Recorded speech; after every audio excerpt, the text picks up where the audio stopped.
Um Salvador completo.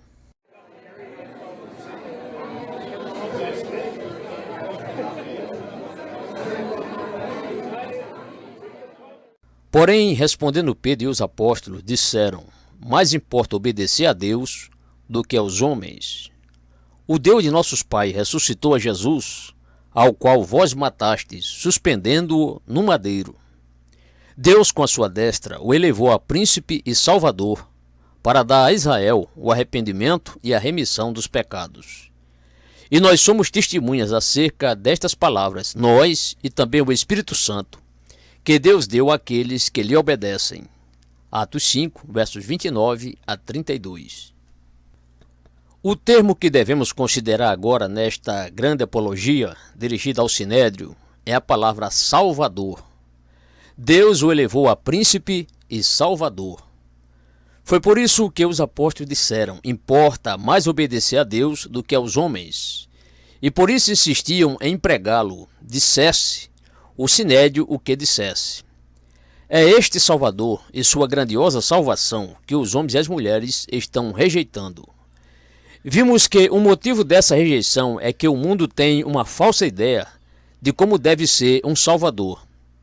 Neste século, temos visto a adulação de meros homens, a tendência de transformar homens em pouco menos que deuses. É isso que o mundo pensa de salvadores. Além disso, vimos que, embora o mundo pense que sabe do que necessita, ignora a sua necessidade de perdão. Todos os partidos políticos e todos os indivíduos de todo e qualquer partido precisam do perdão de Deus. E nos entendemos ao ponto de ver que a primeira coisa que fomos chamados para fazer é arrepender-nos, reconhecer o nosso pecado. Não devemos discutir alegando que somos melhores do que os outros, que estamos certos e eles estão errados, quando continuamente nos comportamos como eles. Todos nós precisamos arrepender-nos, reconhecer a nossa falta de retidão, a nossa iniquidade, o nosso egoísmo. Se tão somente todos deste país fizesse isso, que diferença isso faria? Então teríamos realmente um novo começo. Muitos dos nossos problemas seriam resolvidos se tanto empregadores como empregados reconhecessem o seu egoísmo, o seu egocentrismo e, especialmente, se todos nós fizéssemos isso juntos, sob Deus. É isso que o Evangelho diz que são os essenciais absolutos. Não há esperança para nós enquanto não nos arrependermos. Os apóstolos colocaram diante do povo este ensino na forma de sumário. Mas isso não basta. Estes são apenas os primeiros passos. O perdão é uma necessidade absoluta, mas não podemos parar aí porque o termo Salvador inclui muito mais que isso. A minha maior necessidade não é defrontar-me com a lei, e sim defrontar-me com Deus, com uma pessoa. A reconciliação é algo que ocorre entre pessoas. Portanto, o perdão nunca poderá ser suficiente para mim, porque o que eu preciso realmente é poder estar na presença de Deus, poder aproximar-me dele e ter livre comunhão e companheirismo com ele. Depois, olhando para além desta vida e deste mundo, antecipo o que na Bíblia é chamado céu. O céu é passar a eternidade na presença de Deus e dos anjos santos. Há muitas descrições do céu nas Escrituras. João, o apóstolo, no livro do Apocalipse, escreve sobre a visão que teve de Deus e narra que viu seres exaltados, inclinando a cabeça diante dele, proclamando: Santo, Santo, Santo é o Senhor Deus, Todo-Poderoso. Apocalipse 4, verso 8. Céu. Pois bem, se eu digo que o nosso desejo é a visão de Deus, é vê-lo e passar a eternidade com ele, devo então ver desde logo que o perdão não é suficiente. Na verdade, o perdão, em certo sentido, faz-me sentir ainda mais sem esperança. Se Deus, por sua graça e compaixão, perdoou a culpa dos meus pecados, porque os lançou sobre seu filho e o puniu em meu lugar, isso me faz sentir mais do que nunca como um verme. Como posso então estar na presença de Deus? Como posso habitar com ele e passar a eternidade em sua presença? Por isso aqui nos são apresentados outros elementos mais da obra realizada do nosso Senhor Jesus Cristo como o nosso Salvador. Ele é um Salvador completo. Ele veio para nos salvar de todas as consequências da queda. A nossa alienação de Deus e todos os nossos problemas, dificuldades e sofrimento resultam diretamente da queda. Como João o resume, para isto, o Filho de Deus se manifestou para desfazer as obras do diabo, 1 João 3, verso 8. E foi o diabo que causou a queda. O nosso Senhor veio para nos restaurar a plena comunhão que Adão e Eva gozavam no princípio e que era a intenção que a humanidade gozasse para sempre. Por essa razão, Pedro diz aqui: vocês nos estão dizendo que não preguemos nem ensinemos mais no nome de Jesus, porém temos que fazer isso. Por quê? Porque Deus o designou para ser Salvador. Pedro já tinha dito que não há nenhum outro Salvador. Em nenhum outro há salvação, porque também debaixo do céu nenhum outro nome há, dado entre os homens, pelo qual devamos ser salvos. Atos 4, verso 12. O nosso Senhor é o Salvador completo, pleno, perfeito. Não há nada do que necessitamos que já não tenha sido feito. Bem, o Novo Testamento nos apresenta muitos sumários que mostram como o nosso Senhor realiza a salvação e o que isto significa. A passagem que eu já tinha em mente durante várias semanas é 1 Coríntios 1, verso 30. Nessa passagem, o apóstolo Paulo diz: mas vós sois dele, em Jesus Cristo, o qual para nós foi feito por Deus sabedoria. Vocês querem sabedoria? Ei-la aqui. Ela está toda em Cristo. Em última instância, não há sabedoria à parte dele, só sabedoria aparente. Nenhum ensino pode tratar verdadeiramente da totalidade dos meus problemas, de toda a minha situação, mas Cristo é a sabedoria de Deus, e esta sabedoria, diz Paulo, neste versículo é justiça e santificação e redenção. Já consideramos a sabedoria na salvação como revelada em geral, porém agora vamos considerar aspectos específicos. Primeiro, a justificação.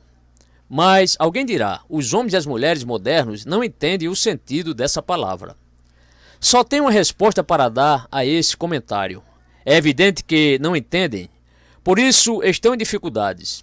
Se entendessem a palavra, não estariam como estão. Todavia, é dever da pregação explicar os termos. O significado da justificação não pode ser expresso simplesmente por uma palavra diferente. Recentes traduções do Novo Testamento tentam fazer isso, mas esvaziam o termo de alguns dos seus aspectos mais gloriosos. Não, o pregador deve explicar a palavra. Paulo nos diz em 1 Coríntios 1, verso 30, que Cristo foi feito para nós justiça. Isto é, ele é a nossa justificação e nós somos justificados nele. E quando ele estava pregando em Antioquia da Pisídia, Paulo expôs o mesmo ponto. Na verdade, não há nenhuma outra coisa para pregar. Esta é a mensagem. Por ele é justificado todo aquele que crê. Atos 13, verso 39. Eu sei que preciso do perdão e se Deus não me perdoasse, eu não teria nada. E não adiantaria querer prosseguir. Contudo, Deus me perdoou. Sim, mas eu continuo em dificuldades. Agora tenho consciência da minha pecaminosidade. Arrependi-me, vi a fealdade e a vileza da minha natureza interior. Enxerguei a minha pequenez perante Deus. Daí, apenas ser-me dito que estou perdoado é fazer-me sentir como quem foge e se esconde. Não posso encarar Deus, não posso ficar na sua presença, não posso ter comunhão com Ele, porque me sinto um verme. Como Isaías disse à sua geração, desde a planta do pé até a cabeça, não há nele coisa sã, senão feridas e inchaços e chagas podres. Isaías 1, verso 6. No momento eu estou convicto do meu pecado, graças ao Espírito, e passei a ver que essa é a verdade literal a meu respeito. Para usar uma ilustração simples, imaginem um homem maltrapilho, cabelos desgrenhados, que não se banha talvez há meses, e que de repente é convidado a participar de um banquete no Palácio de Buckingham. Como se sentiria? Bem, essa é a situação do pecador diante de Deus, e é por isso que eu digo que o perdão não é suficiente. É essencial, porém não me basta. Num sentido, o perdão é negativo. Foi-me dito que eu não posso ser punido por meus pecados. Sim, mas, embora não sendo punido, posso ser banido da presença de Deus. Mereço ser executado. O grande rei pode dizer, perdoo você, e você não será levado à morte. mas ainda sou um forasteiro. Estou longe, em algum outro lugar. Não houve restauração à comunhão. Esse é o grande problema que se levanta. Antes que eu possa gozar amizade e comunhão, tenho que ser positivamente justo. Por quê? Porque Deus é justo. Este é um argumento que vocês verão através de toda a Bíblia. Andarão juntos se não estiverem de acordo? Amós 3, verso 3.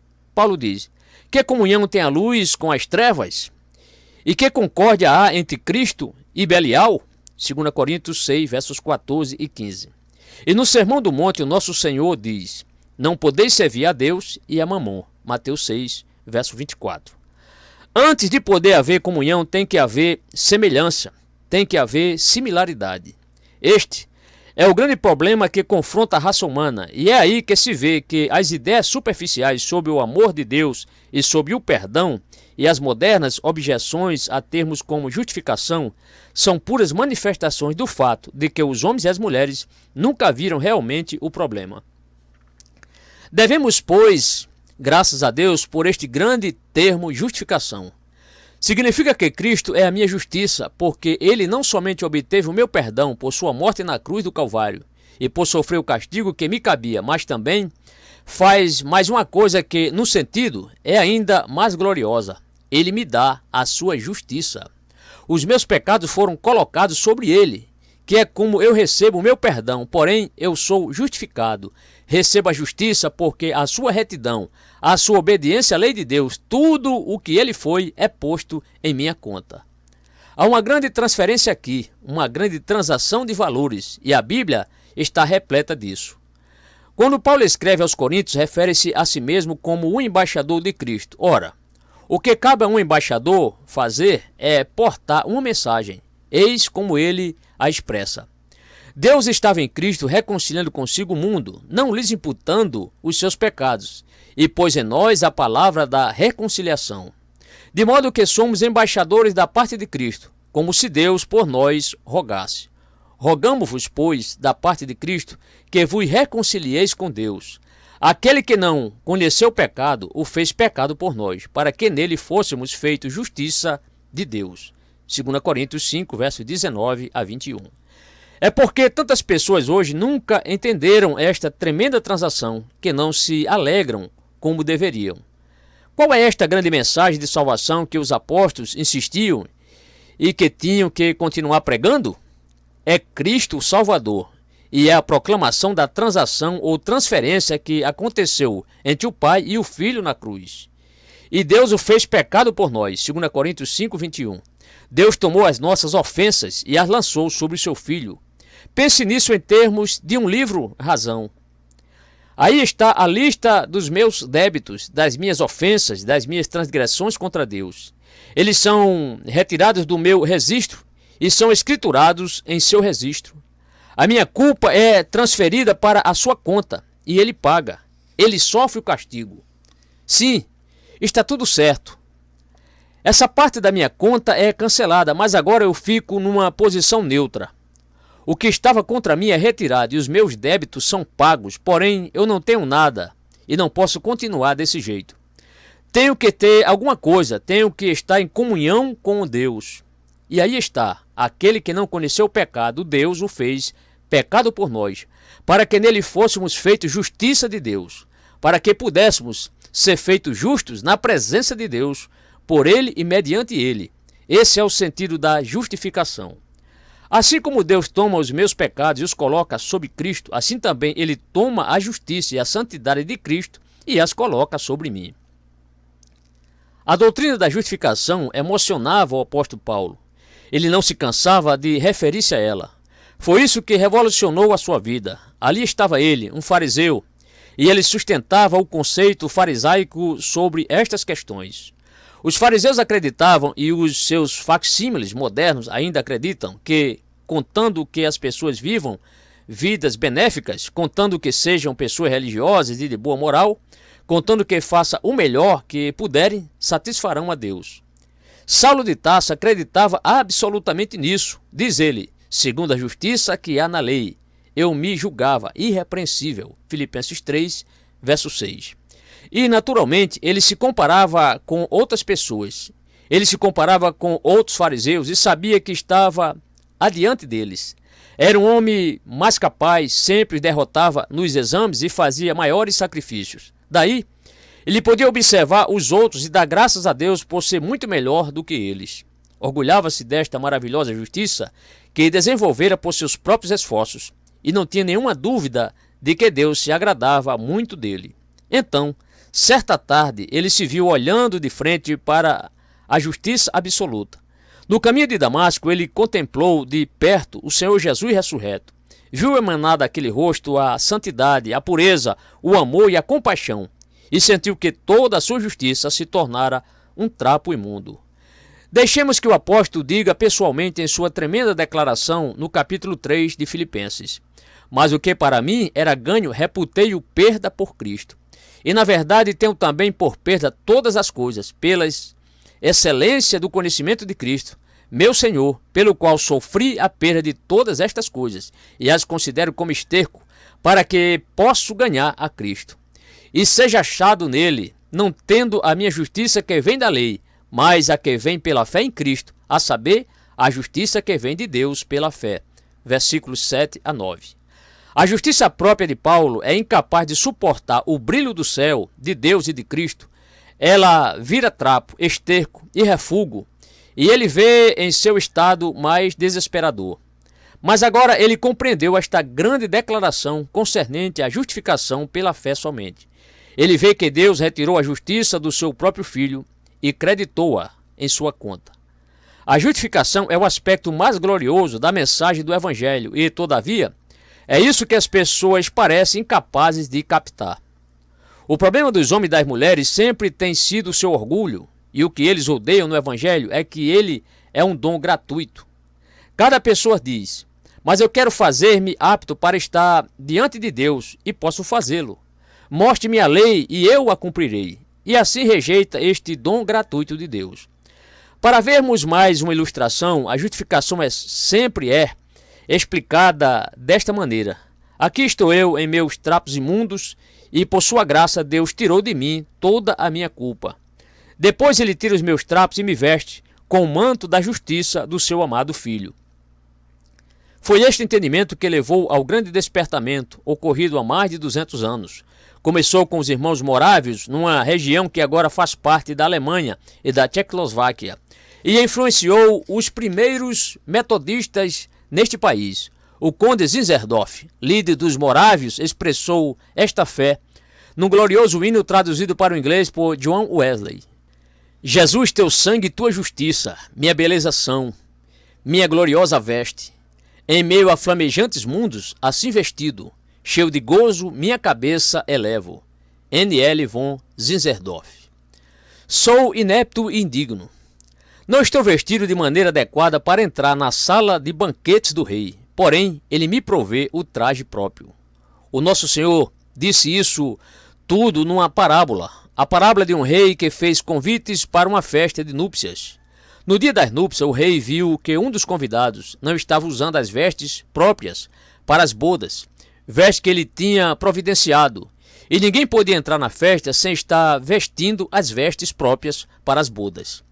Essa é a grande mensagem de salvação. João, em sua visão, narrada no livro do Apocalipse, apresenta-nos o mesmo quadro. Ele vê algumas pessoas, mas não as entende. Diz ele, olhei, e eis aqui uma multidão, a qual ninguém podia contar, de todas as nações, e tribos, e povos, e línguas, que estavam diante do trono e perante o Cordeiro, trajando vestidos brancos e com palmas nas suas mãos, e clamavam com grande voz, dizendo, salvação ao nosso Deus, que está sentado no trono e ao Cordeiro.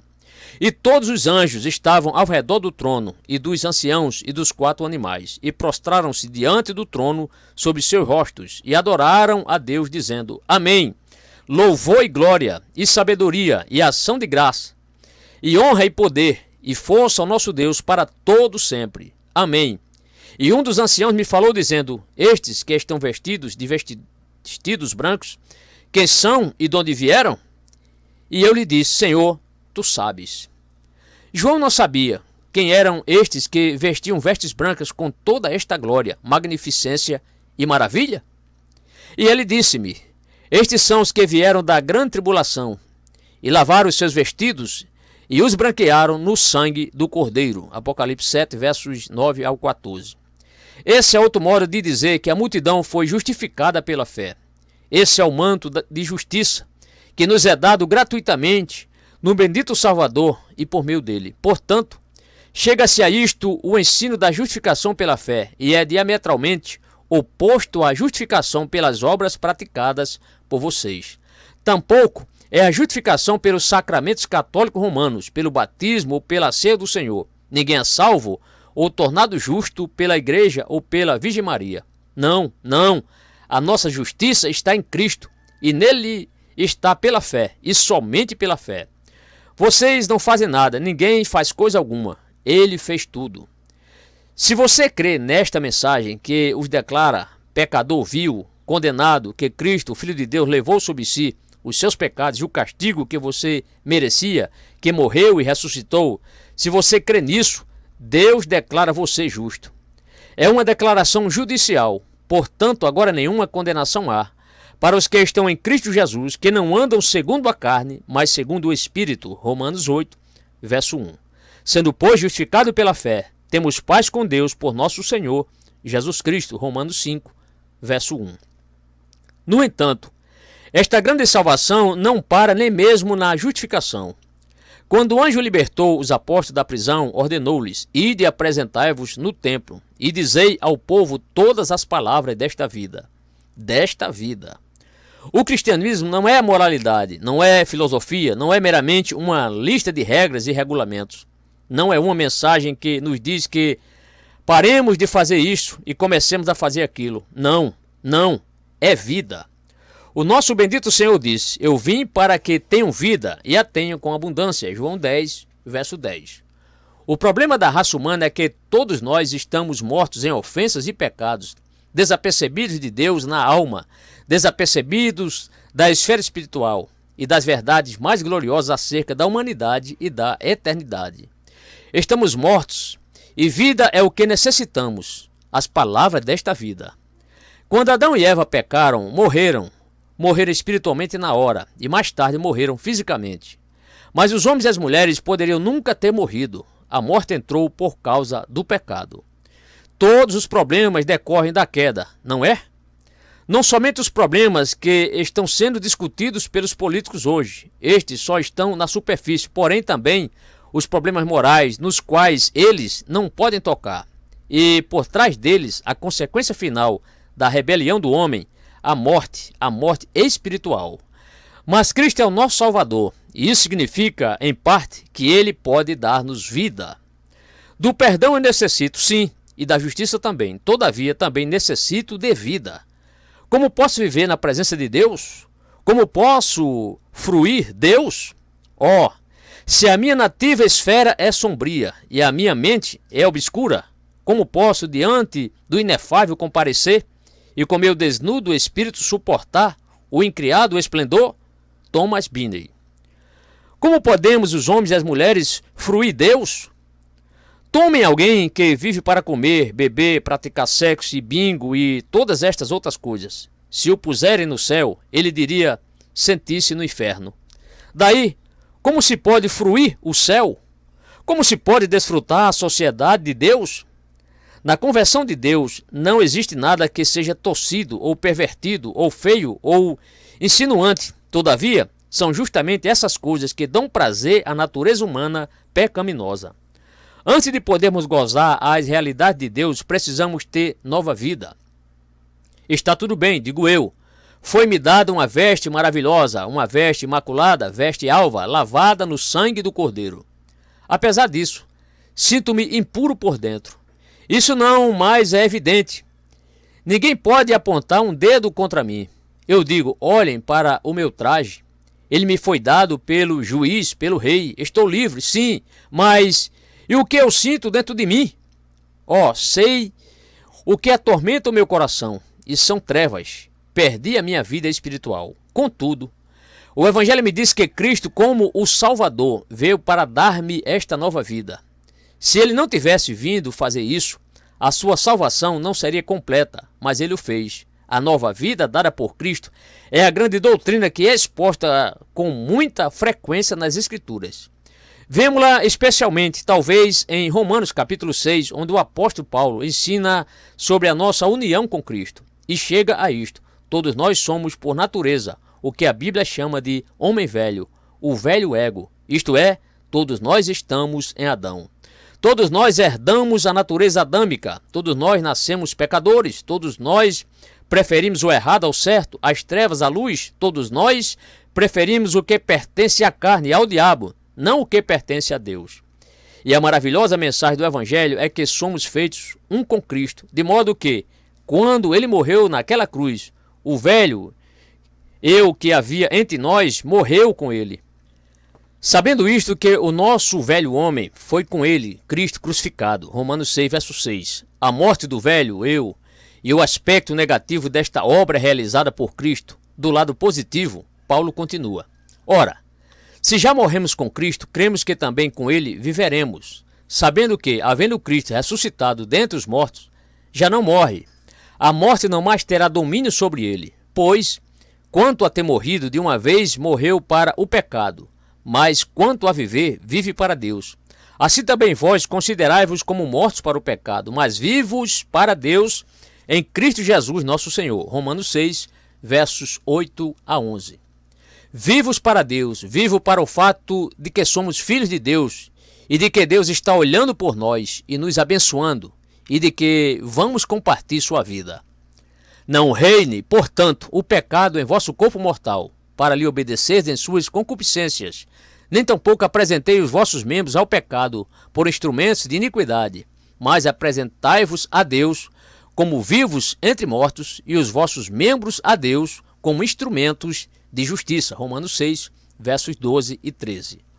O que nos é oferecido aqui é a morte do homem velho e o nascimento do homem novo, união com Cristo, nascer de novo, receber um novo começo, uma nova natureza, um novo coração, uma nova perspectiva, uma nova orientação, novos desejos. Se alguém está em Cristo, nova criatura, isto é, nova criação é.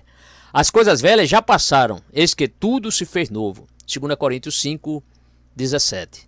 Portanto, o propósito do Evangelho não é dizer às pessoas como mudar o mundo. É isso que a política quer. Ela quer tentar mudar a face da Grã-Bretanha, como os políticos dizem. Mas nunca vão conseguir isso.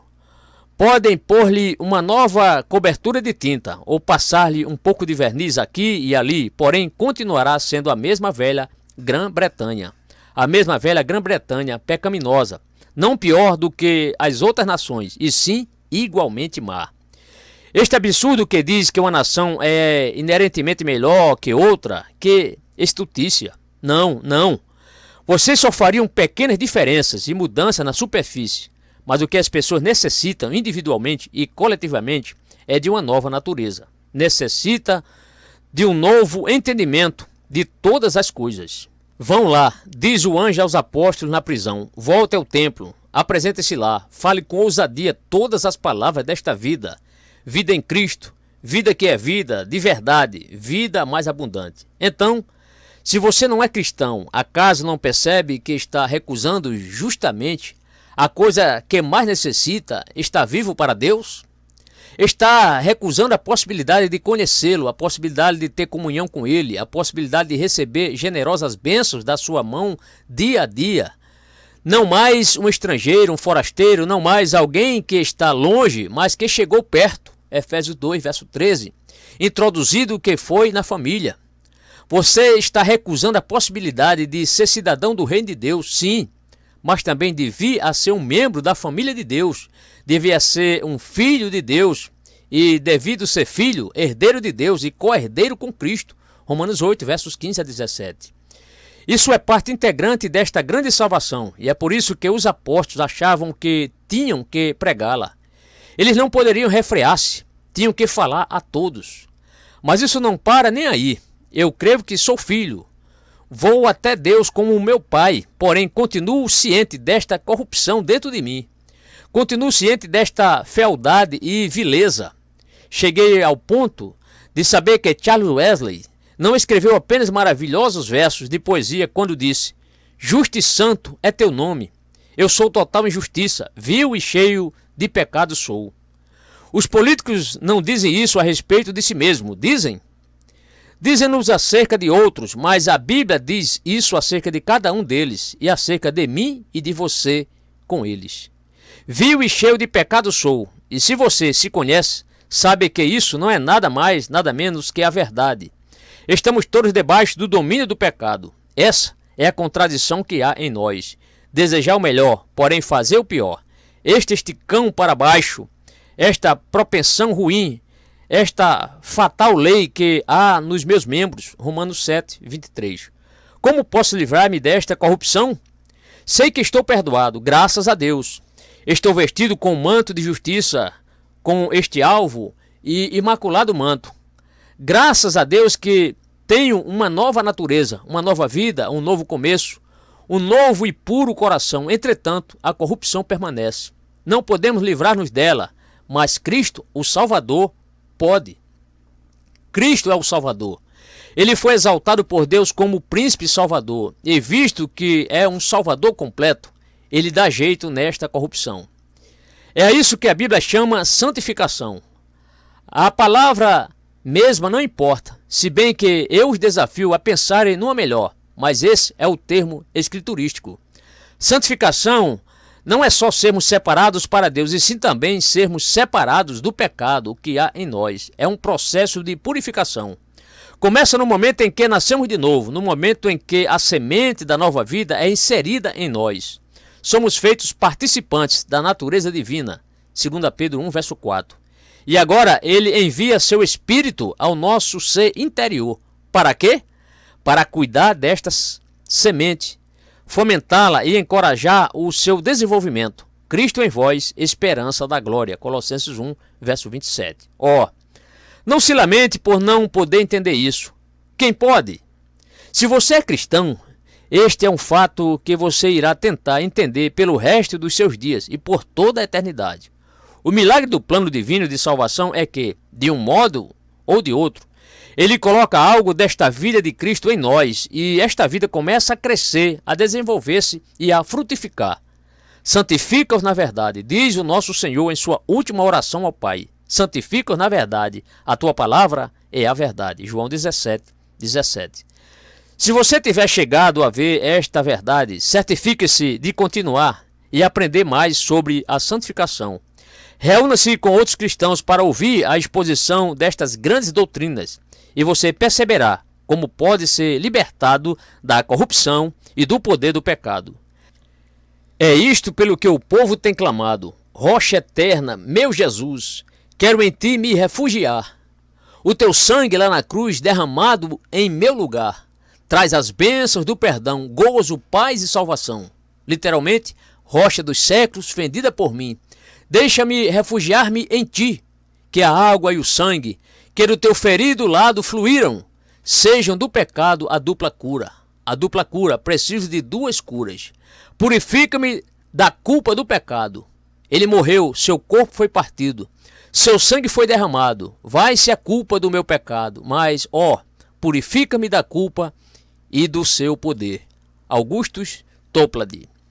Ele é um salvador completo e pode purificar-me deste poder mau e dominador. É isso que significa a santificação. Mas ainda não terminei.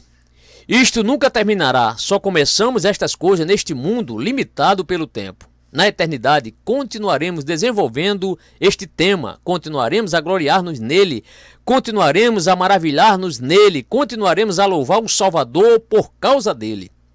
Permita-me então dar-lhes alguns títulos para vocês mesmos se desenvolverem. Ouçam isto. Cristo, como o Salvador de vocês, também os guiará enquanto estiverem neste mundo.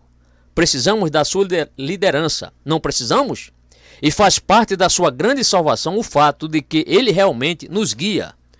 O autor da carta aos Hebreus o diz nestes termos: vemos Jesus e vamos segui-lo, porque convinha que aquele para quem tudo existe, isto é, Deus, trazendo muitos filhos à glória, aqueles que creem nesta mensagem, consagrasse pelas aflições o príncipe da salvação deles. Hebreus 2, versos 9 e 10. O príncipe da salvação deles, o comandante da salvação deles, um grande líder, vai adiante de nós. Sou perdoado. É-me dado um manto de justiça. É-me dado uma nova natureza, cônscia do processo de santificação. Mas ainda sou deixado neste mundo. Aqui estou confrontado pelo mundo, pela carne e pelo diabo. E me é difícil ver o caminho todo. Como prosseguir? Posso chegar à cidade? Eis a resposta. O comandante da salvação, o líder, o primeiro da fila, ninguém menos que este bendito Jesus, o Filho de Deus. Porque assim, o que santifica como os que são santificados são todos de um, por cuja causa não se envergonha de lhe chamar irmãos, dizendo: anunciarei o teu nome a meus irmãos, cantar-te-ei louvores no meio da congregação. Ouçam então, e visto como os filhos participam da carne e do sangue, também ele participou das mesmas coisas, para que pela morte aniquilasse o que tinha o império da morte, isto é, o diabo. Hebreus capítulo 2, versos 11, 12 e 14. Aqui estou. Sei que sou filho de Deus, porém, por toda parte vejo o diabo em suas diversas formas, seduzindo, atacando. Conheço o seu poder, e quem sou eu para resistir a ele? Mas aqui está aquele que o derrotou, e ele é o meu comandante, o líder da minha salvação. Ele me guia, e eu o sigo. Vejo o mesmo quadro em Hebreus capítulo 12, olhando para Jesus, autor e consumador da fé. Hebreus 12, verso 2. Somos chamados para segui-lo, e nos é dito que ele jamais nos deixará, nem nos abandonará. O nosso Senhor também promete ajudar-nos. Há dias em que nos sentimos quase esmagados, quando o inferno inteiro parece estar solto contra nós, e a tentação, com toda a sua sutileza, nos vem de todos os lados ao mesmo tempo. Que podemos fazer? Eis a resposta. Pelo que convinha que em tudo fosse semelhante aos irmãos, para ser misericordioso e fiel sumo sacerdote, naquilo que é de Deus, para expiar o pecado do povo, porque naquilo que ele mesmo, sendo tentado, padeceu, pode socorrer aos que são tentados. Hebreus 2, versos 17 e 18. Estaria você passando por um período difícil? Acaso sente que a tentação está dominando você, que o está derrubando, e você está perdendo as esperanças? Ouça, porque não temos um sumo sacerdote que não possa compadecer-se das nossas fraquezas, porém um que, como nós, em tudo foi tentado, mas sem pecado. Cheguemos, pois, com confiança ao trono da graça, para que possamos alcançar misericórdia e achar graça, a fim de sermos ajudados em tempo oportuno. Hebreus 4, versos 15 e 16. Este Salvador perfeito nos supre de tudo o que necessitamos, e mesmo tendo nos dado tudo, a nova natureza, inclusive, ele conhece a luta. Ele esteve no mundo, ele sentiu a força e o poder do diabo e da tentação. Como nós, em tudo foi tentado, mas sem pecado. Ele está com você, ele se condoerá de você, e o firmará e o ajudará. Você pode buscá-lo em seu momento do maior desespero e dizer: cada momento preciso de ti, fica, Senhor, bem perto. As tentações perdem o seu poder quando perto tu estás. N. Sherwood Hawkins. Ele o fortalecerá, ele lhe dará a vitória. Que Salvador! Que perfeita salvação! E depois somos informados por Paulo que ele intercede por nós. Romanos 8, verso 34. É-nos dado o mesmo ensino naquela grande epístola aos Hebreus. Temos um sumo sacerdote que nos representa diante de Deus, e ele apresentará a nossa causa. Na verdade, o escritor o expressa de maneira ainda mais gloriosa, porque eram perseguidos e estavam passando por tempos difíceis. Alguns destes pobres cristãos hebreus que tinham crido no Evangelho agora estavam começando a perguntar: porventura agimos bem em crer em Cristo? Não deveríamos voltar ao templo e às nossas ofertas queimadas e sacrifícios? Da mesma maneira, muitos hoje são tentados a ir de volta a Maria e ao sacerdócio para uma fé tipo ex opere operato, na graça inerente ao pão e ao vinho, na água e no batismo. Imagine voltar às coisas desse tipo a pobres elementos. Como os cristãos hebreus, eles voltam a sacerdotes humanos. Por quê?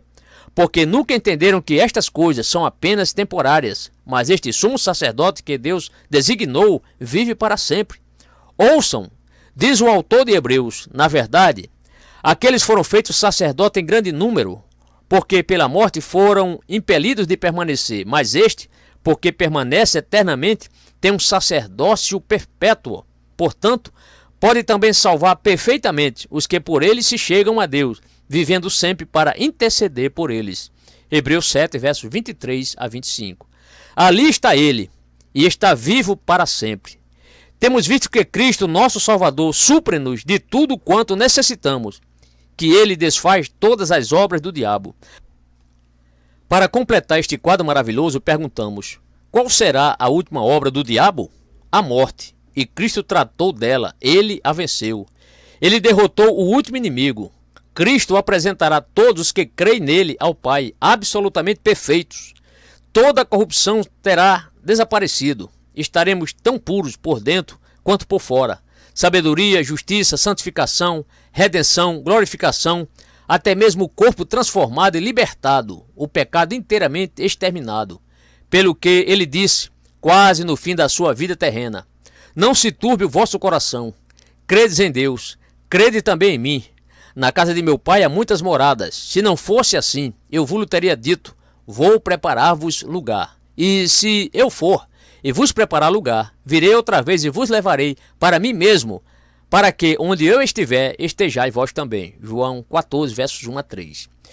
Judas, em sua epístola, expressa-se desta maneira: ora, aquele que é poderoso para vos guardar de tropeçar enquanto estivermos aqui, e apresentar-vos irrepreensíveis com alegria perante a sua glória, ao único Deus Salvador nosso, seja glória e majestade, domínio e poder, antes de todos os séculos, agora e para todo sempre. Amém. Judas, versículo 24 e 25. Que outra coisa mais se poderia dizer? Amém. Ao que está sentado sobre o trono e ao Cordeiro sejam dadas ações de graça e honra e glória e poder para todo sempre. Apocalipse 5, verso 13. O Cordeiro que foi morto e que nos redimiu para Deus. Você o conhece, este Salvador cujos seguidores o Conselho Judaico tentou silenciar? Você crê nele? Está disposto a desafiar o mundo inteiro e a encarar até a morte antes que deixar de crer nele? O qual para nós foi feito por Deus sabedoria e justiça e santificação e redenção. 1 Coríntios 1, verso 30.